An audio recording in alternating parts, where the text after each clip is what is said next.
Just one event: my experience on being cheated on. 27 male and moving forward. Hello, I just wanted to share my experience with those who have gone through what I have. So I was married with a 2.5-year-old kid when I discovered my wife, a 26-year-old female, had cheated on me. This occurred when she was on a cruise with her 2 female companions. They went and returned, and a few days later, my ex-wife now says she believes we should split for a time, the day before my daughter's 3rd birthday celebration.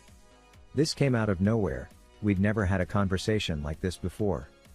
Backstory: I was in school at the time, working full-time, caring for my kid, and relocating to a new home in our town. We used to dispute a lot and didn't have the finest communication skills. Having said that, when she asked whether I wanted to go on the cruise, I responded fine, no problem. She spent the most of the time watching our kid, and I thought it would be a good thing for her to do with friends. Despite the fact that we didn't have the money to accomplish it at the time. I would keep an eye on our daughter while she was gone. So when she asked whether we should split up, I became really unhappy and ended up leaving for the night to go to my parents' place. We ended up canceling her family birthday party. We eventually communicate and agree to try to work things out. So I located a marital counselor and scheduled an appointment for us that week. We went for about 3 to 4 weeks till I discovered the true cause for her wanting to divorce. The 2 buddies she brought on the vacation were mutual friends of mine, and we all worked together at the time. Friend 1 was behaving normally. Friend 2 was wary of me since she knew of my ex-desire wives to divorce me. She knew we were going to therapy and inquired how things were doing. I told her that I felt everything was going fine. Also, my wife was telling me at the time that friend 2 was behaving strangely on the trip and was furious with her and friend 1. I didn't really reveal anything else. So fast forward to me and friend 2 chatting at work, and I inform her that friend 1 and my ex-wife were traveling to another city for a ladies' vacation the next week. That's when she tells me, reluctantly, about a man whose name I'd never heard of before. She had been discussing it with my then wife, attempting to get her to tell me the truth. My ex-wife had informed her that she had stopped talking to him and would not be doing anything else. She also said that friend 1 had slept with a man on the trip and that they were attempting to get friend 2 to join them with the 3rd guy. When I go home from work and tell her about this person, she attempts to deny everything. I pressed her more, and she ultimately admitted to sleeping with him on the vacation. She was also continuing chatting and messaging him on a regular basis while we were in marital therapy. That same day, I moved out and hired a lawyer. We promised to share custody of our kid until we resolved everything. We spoke about our relationship for a long time and eventually decided to attempt to reconnect a few weeks after I moved out. I drove all the way to our home. I had moved in with my folks 45 minutes before. When I arrived, I asked whether we were going to do this.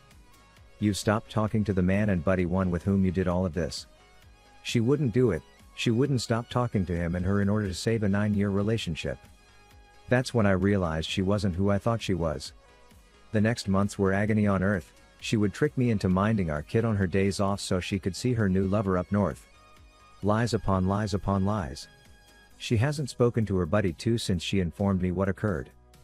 At one time, she told me it was my fault since we didn't communicate properly and would quarrel. Make my life a living misery. Fast forward, through it all, friend 2 and I became even closer friends and began dating. We've been in a relationship for almost a year.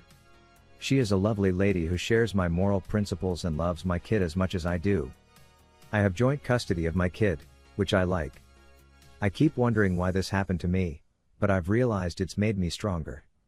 She was incorrect, and no matter how awful she claims our relationship was, it doesn't justify the lying, cheating, and manipulative conduct she subjected me to.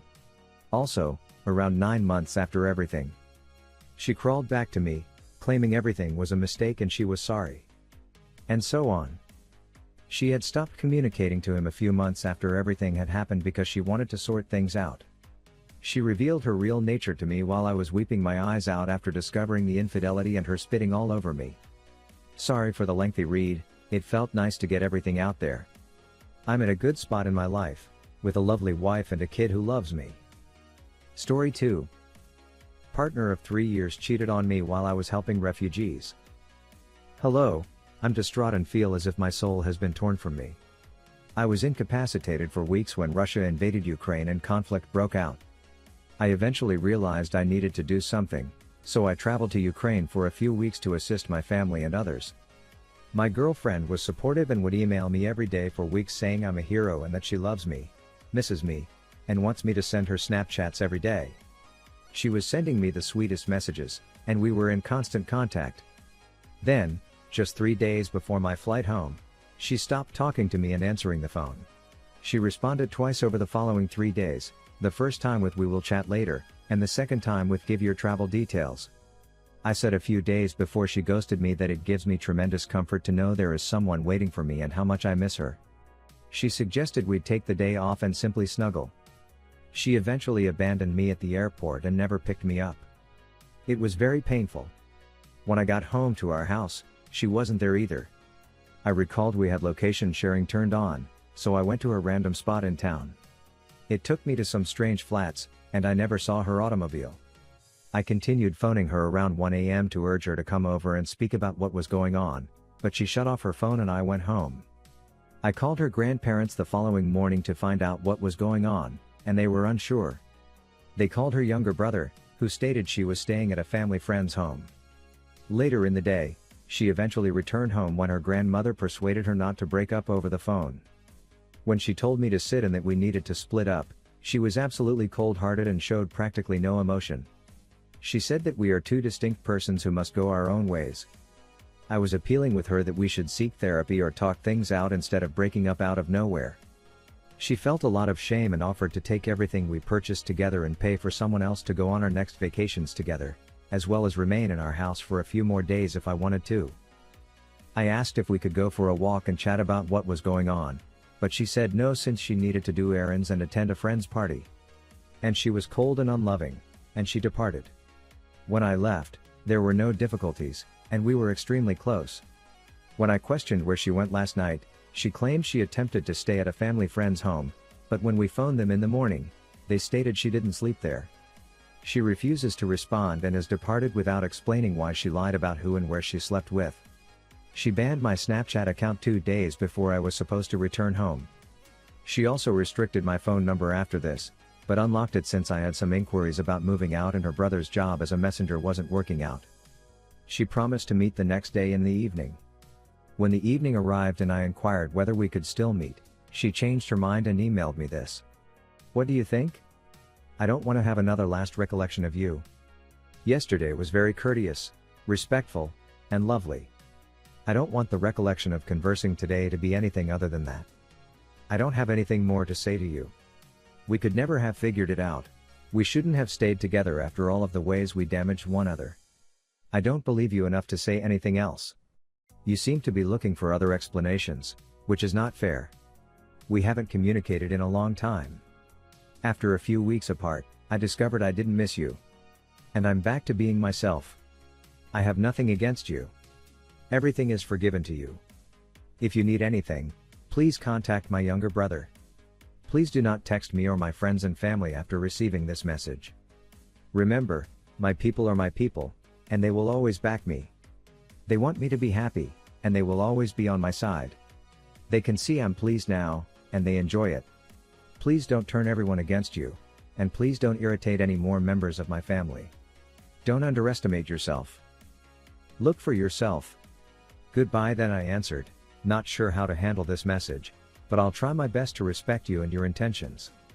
I've always desired for you to be happy. I hope I was able to assist you through difficult circumstances. There's not much I'm asking for, but I love you and will always love you, whether you're with me or not. Is it possible for us to have one final conversation? Last year was difficult for her since her mother died at the age of 50 from a rare brain condition.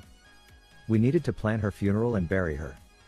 But for the remainder of the year, I remained at her side while she battled suicidal despair. I did all I could to help her, even if it meant losing myself in the process. She improved after the new year. I was trying to concentrate on myself when the conflict broke out, and she encouraged me to go aid the refugees. Why would someone be so callous after 3 years together and not care to provide any closure? We were best friends, soulmates, and lived together for over 3 years.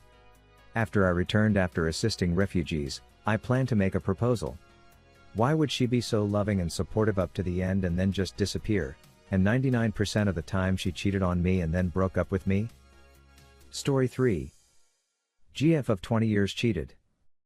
She worked as a caretaker at an assisted living facility. I made the decision to work part-time as an in-home caregiver for a man who is confined to his wheelchair. He wanted to be released from the facility, but he needed help. He was transferred to his new residence without my knowledge, and she went through the whole recruitment process without informing me anything.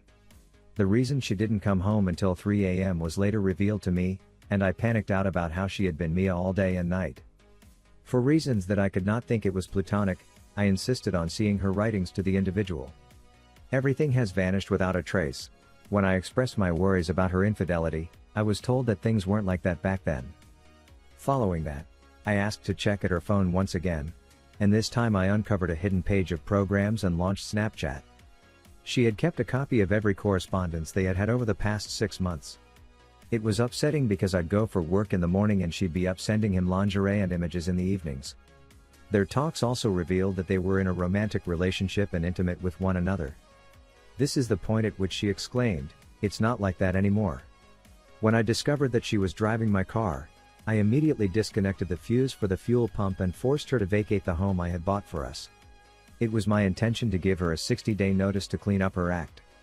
She agreed to give up custody of our 12-year-old child in return for just once a weekend visitation with him on weekends. Her mother's house served as a temporary residence before she relocated to the dude's place of residence. Fast forward to January 2022, when the father passes away, and she has less than 2 weeks to return to her mother's house in the suburbs of Philadelphia. And it turns out that she had quit her full-time job at an assisted living facility 2 months earlier, relying on the money she was paid to be her boyfriend's in-home caretaker in order to support herself. So she's 40 years old, single, unemployed, and she stays with her mother in order to save money. Meanwhile, I've met my best friend and soulmate, and I've proposed to her. Cheaters are never successful in their endeavors.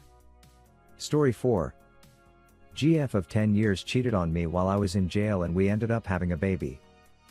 I was sentenced to 3 months in jail for getting into a brawl at a pub. During the days that I was at home, my girlfriend and I spoke on the phone every day. When she expressed her desire for a vibrator, I suggested she do so. When she stated that it was not sufficient, I said I was unsure of what to say to her. To which she responded, "Do what you gotta do, but don't expect me to be happy when I get out." She said, "I'll give you that you always wanted." I said whatever. I had to go and abruptly ended the call. I was not the only one who felt this way. I called her the next day, expecting her to react, but she didn't. I was disappointed. So I was aware that she was up to no good. Due to the fact that I only got one phone call each day, I had to call the next day. We had our usual talk, but something felt off, so I called her back and asked if she had really done it, to which she said, "Yes, but I regret it," and I hung up on her once again, but she didn't respond. It took me a month to be freed after serving the balance of my sentence without speaking to her on the phone. Her presence in my life was not something I wanted to repeat. I contacted my sister as soon as I stepped out of the prison gate, and she posted on the internet that I had been released, which led to my ex-boyfriend discovering my release and calling my phone, which I refused to answer. After leaving my now ex-girlfriend, I moved in with my friends and it was fantastic. We had house parties every weekend, I had a job, and was having relations with 2 women, separately. They were both aware that I was seeing both of them at the same time and that my partner had cheated on her. I wasn't looking for something really romantic. I was on the lookout for a good time. I opted to answer my ex-phone girlfriend's call one evening when I was alone in the house and both children were busy. At this point, she had phoned me at least 100 times per day for many months. "Can you tell me what you want?" I inquired. In the midst of her sobbing, she said, "I'll do anything." I answered, "Come over and suck my," to which she responded, "I'll be an hour." I came inside her after we had, and she encouraged me to keep coming within her. My friend and I slept together for the night, but I was chilly, so I advised her to take the morning after pill. After she departed, I had no intention of contacting her again until 2 weeks later, when she contacted me with the results of a positive pregnancy test. My friend replied by stating abortion is murder and that she couldn't afford to have a kid when I told her I wasn't ready to start a family with her yet. Although I offered to pay her and give transportation to the location where the work was to be done, she turned me down. Once again, I chose to cut her off in the hopes that she would do the right thing and stop from bringing a kid into this world for whom I was unprepared. I made a mistake by doing so. It is after 2 months that you get a knock on the door, and you can predict who is on the other side of the door. She was in a state of shock when I let her into my house, so I tried to comfort her and explain that if we do this, I need a DNA test and I want A to make it even. She agreed to take the abortion money and hire an escort for us to have A with, which I did, and I hated it because it didn't feel like A at all, but more like A instead. After supper that night, she inquired as to whether I would be interested in moving back in with her, and I consented, reasoning that if we were to have a kid, I would have to be there to care for them. We were quite poisonous and participated in a great deal of combat. In the process of discovering messages from the man and breaking her phone, she slapped me in the face 5 times in a row for destroying her phone, which she subsequently confirmed she had done. Soon after I returned to my previous house, she called to express her regret for the messages and her desire to deal with the problem in a mature way. Following my mention of my interest in a DNA test, she reacted by sending me a picture of a DNA testing website, implying that she had already ordered a test on the website. As a result of my relocation, we were once again within walking distance of one another. Even though she acquires weight and develops a large tummy over time, no DNA testing has been done on her to determine her parentage. As a consequence, I became irritated. The idea of being responsible for the raising of someone else's child did not appeal to me. What is the most reliable technique to determine whether or not the other man or guys also entered her? It was only recently that she admitted that she had never received the DNA test results she had sought. To alleviate my irritation, I ended up sleeping with the females I'd previously slept with behind her back. Because they were aware that it was because my girlfriend had cheated on me, they got a kick out of it, frequently telling me she was a cheating and that I'd treat you better once we got. I also received happy ending massages on a regular basis and slept with escorts on a regular basis. This is completely irrelevant to whether she thinks I'm an idiot for doing so. The time arrived when I felt like we'd finally caught up and I could finally fling my anger to the side of the road.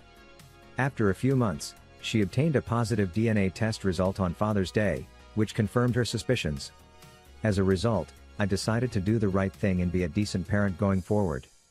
When I first got clean, I banned every woman I had ever spoken to online and convinced myself that I would be an excellent dad. It's been 4 years, and she has no idea that I cheated on her, and I'm still ashamed of myself for doing so. However, in terms of our relationship, we're at a fantastic place. We're probably in the best shape of our lives. In the meanwhile, I've acquired a gorgeous youngster with whom I'm utterly charmed. In terms of financial security, we are in a good position and have big aspirations for the future. In some ways, I regret seeing other women, but I wasn't ready to be a parent at the time. I was partying a lot, which had led me down a dark road, and I was looking for retribution. In these days and times, it's tough for me to put my confidence in her, but if she betrays me, I'll just walk away. I'm not sure why I'm putting this on the internet. I think all I wanted was to get it off my chest in an anonymous setting and get some feedback on it. Thank you for taking the time to read this.